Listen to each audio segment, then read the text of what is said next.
चुनावी कैंपेन में प्रधानमंत्री नरेंद्र मोदी आज 3 राज्यों में करेंगे बीजेपी के लिए चुनाव प्रचार। बिहार के नवादा से शुरू होगा प्रधानमंत्री मोदी का चुनावी कार्यक्रम। पीएम मोदी सुबह 11 बजे बिहार के नवादा में जनसभा को करेंगे संबोधित। इसके बाद दोपहर 2:15 पर पश्चिम बंगाल के जलपाईगुड़ी में करेंगे रैली। जलपाईगुड़ी में प्रधानमंत्री मोदी तूफान पीड़ितों का हालचाल लेंगे। शाम को मध्य प्रदेश के जबलपुर में प्रधानमंत्री मोदी करेंगे रोड शो।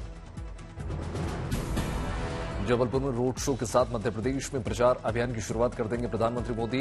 1.2 किलोमीटर लंबे रोड शो की शुरुआत शहीद भगत सिंह चौराहे से होगी। जबलपुर में 19 अप्रैल को पहले चरण में होना है मतदान। इस क्षेत्र में बड़ी संख्या में है आदिवासी मतदाता। प्रधानमंत्री नरेंद्र मोदी ने गाजियाबाद में विजय शंखनाद से किया रोड शो का शुभारंभ। बीजेपी समर्थकों ने मोदी जी को जय श्री राम के उद्घोष के साथ स्वागत किया। प्रधानमंत्री मोदी के साथ नजर आए मुख्यमंत्री योगी। मंत्रोच्चार के साथ प्रधानमंत्री मोदी का किया गया अभिनंदन। प्रधानमंत्री मोदी की एक झलक पाने को बेताब नजर आए लोग। प्रधानमंत्री मोदी ने लोगों का अभिवादन स्वीकार किया।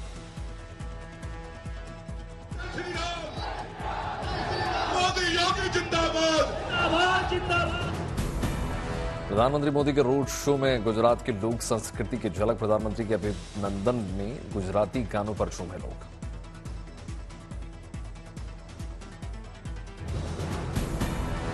सड़कों की दोनों तरफ जमा हुई जबरदस्त भीड़। बीजेपी समर्थकों और कार्यकर्ताओं का जोश है। उत्तर प्रदेश के सहारनपुर में भी प्रधानमंत्री मोदी ने फूंका चुनावी बिगुल। सार्वजनिक रैली को संबोधित किया। सहारनपुर में प्रधानमंत्री मोदी ने विपक्ष पर जमकर साधा निशाना। कहा कांग्रेस ने भारत की छवि खराब की। प्रधानमंत्री मोदी ने संबोधन के दौरान धारा 370 का भी जिक्र किया। कहा 370 हटाने का मिशन हमारी सरकार ने पूरा किया। प्रधानमंत्री मोदी ने विकास को दी नई प्राथमिकता। कहा बीजेपी के लिए देश का विकास प्रथम। बीजेपी के स्थापना दिवस पर बोले प्रधानमंत्री मोदी बीजेपी राजनीति पर नहीं राष्ट्रनीति पर चलती है। अजमेर में प्रधानमंत्री नरेंद्र मोदी की विजय शंखनाद रैली। मुख्यमंत्री भजनलाल शर्मा ने प्रधानमंत्री मोदी का स्वागत किया। पीएम मोदी ने कहा राजस्थान इतिहास लिखने जा रहा। बीजेपी नए भारत के निर्माण के लिए प्रतिबद्ध है। भारत का विकास देखकर विदेशी हैरान। कांग्रेस के घोषणा पत्र पर प्रधानमंत्री मोदी की दहाड़। कहा कांग्रेस का घोषणा पत्र झूठ का पुलिंदा। प्रधानमंत्री मोदी ने विकास के रास्ते पर कांग्रेस को बताया अड़चन। कहा कांग्रेस के रहते विकास संभव नहीं है।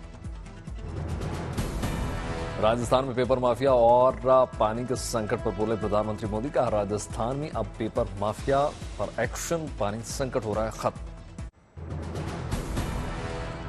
प्रधानमंत्री ने मंच से नारी शक्ति का आह्वान किया। कहा हम शक्ति उपासना को नकारते नहीं। बीजेपी के राष्ट्रीय अध्यक्ष जेपी नड्डा राज्यसभा सदस्य के रूप में उन्होंने शपथ ले ली। गुजरात से बने एमपी उपराष्ट्रपति ने दिलाई शपथ। लोकसभा चुनाव से पहले उद्धव ठाकरे गुट के नेताओं ने मांगी बीजेपी का दामन थाम लिया। मुख्यमंत्री शिंदे की मौजूदगी में बबन राव ने दिया सदस्यता। मध्य प्रदेश के सीधी में रक्षा मंत्री राजनाथ सिंह ने रैली की। कहा एक गाना था तू चल में आई। कांग्रेस और भ्रष्टाचार के बीच ऐसा ही रिश्ता है। रंगारेड्डी में राहुल ने की जनसभा। कहा हिंदुस्तान में मोदी सरकार के आने के बाद करोड़ों लोगों फिर से गरीबी में घुस गए। जयपुर में कांग्रेस की रैली। कांग्रेस अध्यक्ष मल्लिकार्जुन खड़गे, सोनिया गांधी और प्रियंका गांधी वाड्रा ने शामिल। मिशन 2024 में प्रियंका गांधी वाड्रा की पहली चुनावी रैली। मोदी सरकार पर हमला करते हुए कहा सरकार ने तोड़ा 9 जवानों का सपना। प्रियंका गांधी वाड्रा ने कहा बीजेपी शासन में पेपर लीक हो रहे हैं। इतनी बेरोजगारी देश में कभी नहीं थी। जयपुर रैली में सोनिया गांधी ने भरी हुंकार। कहा चारों ओर अन्याय का अंधकार है। प्रियंका गांधी ने कहा हताशा के साथ उम्मीद भी आती है। बच्चों के हिस्से का न्याय नहीं छीनने देंगे। जयपुर की चुनावी रैली में खड़गे के कश्मीर पर बयान को लेकर बीजेपी नेताओं ने किया सीरियल अटैक। खड़गे ने अपने संबोधन में अनुच्छेद 370 के बदले कह दिया था 371। साथ ही कहा था कि राजस्थान के लोगों को कश्मीर से क्या वास्ता। खड़गे के खिलाफ अमित शाह ने किया ट्वीट। खड़गे पर बरसे अमित शाह, ये अनुच्छेद 371 नहीं बल्कि 370 है, ऐसा कहा। खड़गे के बयान पर जेपी नड्डा ने भी किया जमकर वार। नड्डा ने कहा ऐसा बयान खड़गे और कांग्रेस की मानसिकता को दर्शाता है। खड़गे को लेकर बीजेपी के वार पर जयराम रमेश ने पलटवार किया। कहा खड़गे जी ने अनजाने में कह दिया 371। उत्तर प्रदेश की कांग्रेस के स्टार प्रचारक की लिस्ट लगातार जारी हो गई। सोनिया गांधी, राहुल गांधी, प्रियंका गांधी वाड्रा के अलावा पार्टी अध्यक्ष मल्लिकार्जुन खड़गे का नाम शामिल है। मनीष सिसोदिया को नहीं मिली राहत। राउज एवेन्यू कोर्ट ने 18 अप्रैल तक बढ़ाई न्यायिक हिरासत। एक दिन पहले सिसोदिया ने जनता के नाम लिखी थी चिट्ठी, लोगों का किया शुक्रिया। दिल्ली के मंत्री आतिशी ने कहा 2 साल की जांच में ईडी को कुछ नहीं मिला। आतिशी ने कहा दक्षिण के कारोबारी रेड्डी ने बीजेपी को दिया 55 करोड़ का फंड, जांच की मांग। केरल के मुख्यमंत्री पिनराई विजयन ने कांग्रेस के घोषणा पत्र की आलोचना करते हुए कहा कि कांग्रेस अपने घोषणा पत्र में सीएए पर चुप्पी साधे हुए।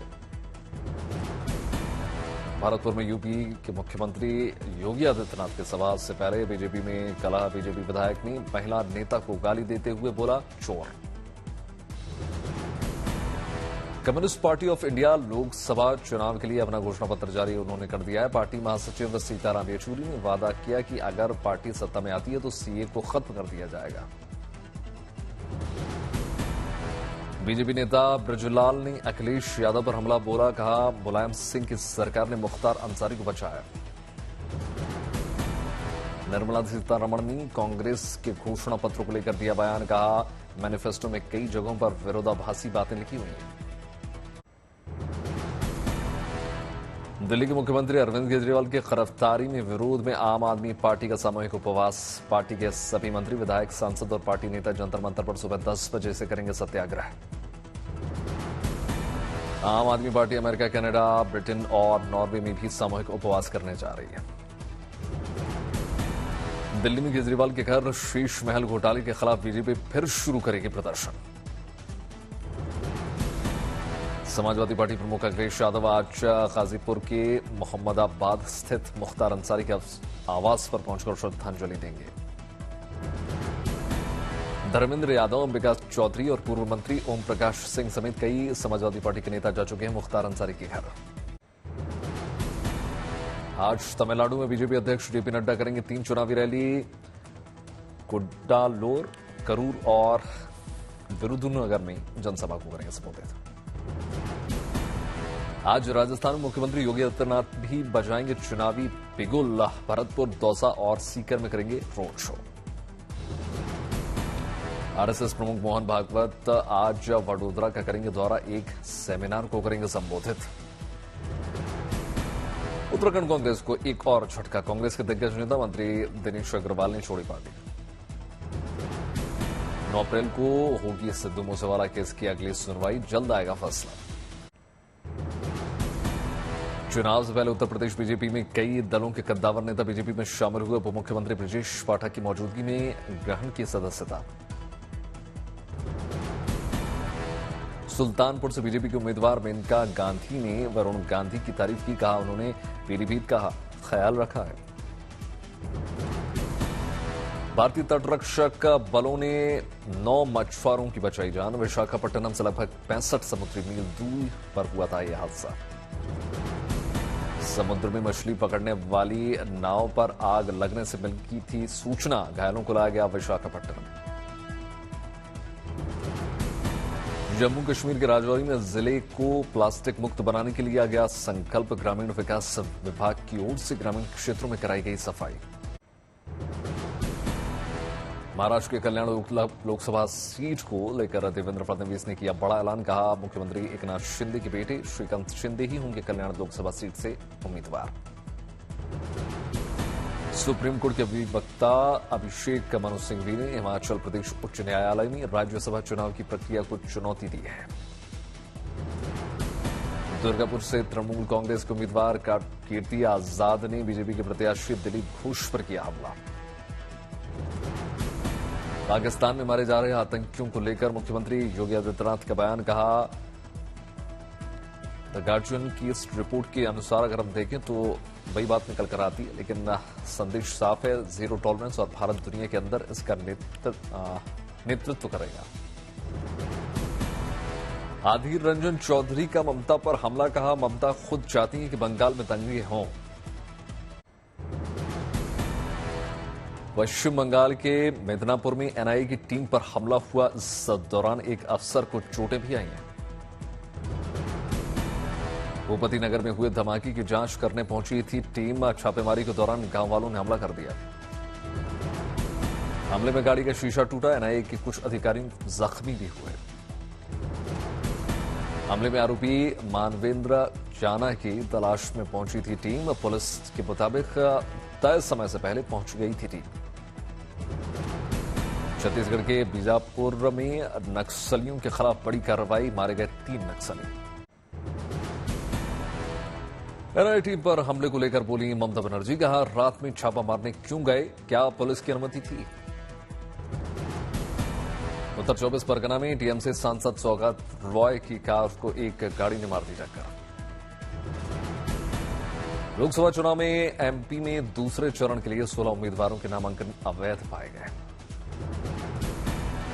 जेपी नड्डा ने कहा प्रधानमंत्री मोदी की अगुवाई में बीजेपी ने हासिल की बड़ी कामयाबी। अमृतसर में किसानों ने बीजेपी लोकसभा उम्मीदवार तरनजीत सिंह संधू का चुनाव प्रचार के दौरान विरोध किया। चुनाव प्रचार अभियान में जुटे तमिलनाडु के पूर्व सीएम ओ पनीरसेल्वम प्रचार अभियान के दौरान एक हलवाई की दुकान में तली तमिल डिश खाते हुए नजर आए। उत्तरकाशी में पंचकोसी वारुणी यात्रा में उमड़े श्रद्धालु, वरुणावत पर्वत की 15 किलोमीटर की परिक्रमा चलकर पूरी करते हैं श्रद्धालु। राजस्थान के करौली में कैला देवी मंदिर में उमड़ा आस्था का जनसैलाब, माता के जयकारों से गूंज उठा परिसर। बीते 4 दिनों में श्रद्धालुओं की संख्या में भारी इजाफा, लक्खी मेला के लेकर श्रद्धालुओं में जबरदस्त उत्साह। तमिलनाडु के ऊटी से आई हैरान कर देने वाली तस्वीरें, यहां आवासीय क्षेत्र में तेंदुआ और भालू घुस आए। लखनऊ आगरा एक्सप्रेसवे पर गरजे लड़ाकू विमान, allrounder fighter jet Sukhoi 30 MKI ने एक्सप्रेसवे पर टच किया ना। रविवार तक लखनऊ आगरा एक्सप्रेसवे पर चलेगा गगन शक्ति युद्धाभ्यास 2024। शक्ति प्रदर्शन में वायुसेना परख रही है अपनी तैयारियां।